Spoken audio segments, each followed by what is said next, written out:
what is the state of walkability in your city of residence? 1 to 10? Yeah, let's do 1 to 10. 6, but it used to be 4. And also Uh, your city of residence, just so oh, we sorry, can, Brussels in Belgium. right? 6, but used to be 4. Yeah, it's really improving a lot. A lot of focusing on I mean, there's a huge pedestrianized downtown now, which is transforming the central part of the city. A lot more bike lanes, and I think much more focus. So many of the worst pavements or sidewalks, as you like to call them, are provided in the poorest parts of town where fewest people have cars, which is paradoxical, right? I mean, you might think at least where there's a lower level of car ownership, you get good places to walk, but it's actually the other way around, which is nuts. So, I mean, I think Brussels is starting to focus a lot on that kind of stuff. Which is exciting. So it's not a 10. So it's not like a city of just ripe with best practices, but it's a city of change. So we can actually see the change happening. Well, I'd like to ask you, years. do you know any cities you'd give a 10?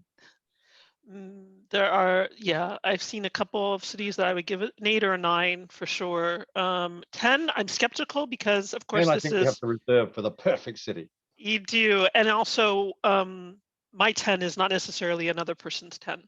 True. So Oh no, always mine keeping is that. completely non-scientific. I mean, Yes, no, these are not, and I'm not looking, when I ask this, and I do ask this across social media from the pedestrian space accounts, it's not a scientific experiment. It's really about people's personal narratives and hearing, why does this person rate Brussels a 6 for walkability, but this one a 4 or a 2 or an 8? What I'd are the love to different hear other views.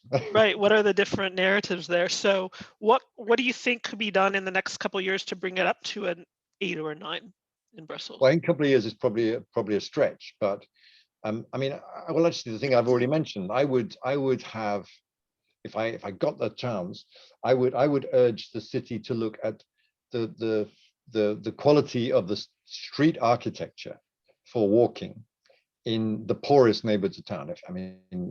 If the city are able to do that, I mean, the pavements, as I call them in English, are too often cracked and broken. You've got signs and bins, and too often the pedestrians are asked to share space with cyclists and e-scooters and vice versa, putting us into conflict. And all of these kinds of things reduce the quality and the pleasure of the walking experience. And walking should be the least stressed, mode of transport of all, right? That's the moment when you can reflect and not worry about being distracted. And I think it's pretty hard to do that in Brussels right now. So that's the kind of focus I'd like to see put on, particularly in the neighborhoods, where you don't have everyone owning a car or and they need to walk about because it's the only way. Maybe this is where also local level advocacy groups are campaigning for those types of areas. That'll be interesting to look into. Can I give also, the props in that context to a wonderful group here in Brussels called Heroes for Zero, yeah. which I volunteer with, but yeah, they're looking great. Commune by commune exactly at that. So they started out with a focus on safety, but they've become much more about advocacy for active mobility lifestyles. And they're the ones who then raise directly with the commune authorities the poor quality of this pedestrian crossing, the issues around cycling on that street, and they're very, very effective. Okay, great. Yeah, I like their work a lot. That's great. What about public transit? Public transit is something I do view as part. It's not, you can have a walkable city, I think, or a walkable town, not necessarily with public transit, but I do consider it kind of essential for any, especially metropolitan region. So what about Brussels? What do you think could be done? What would you rate the public transit? I think probably 6 again, and probably it hasn't improved as much as walking and cycling provision. It is an expensive and difficult thing to do.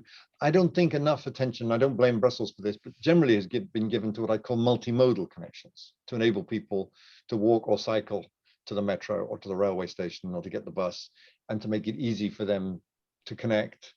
We're doing better with digital explanations and information, but it's not as easy as it should be.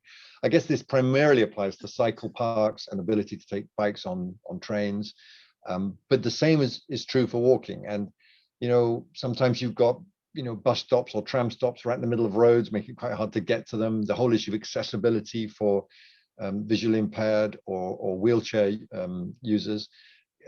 All of these things need to be looked at, and I mean, to be fair, are being looked at, but we need to make more progress on in the coming years.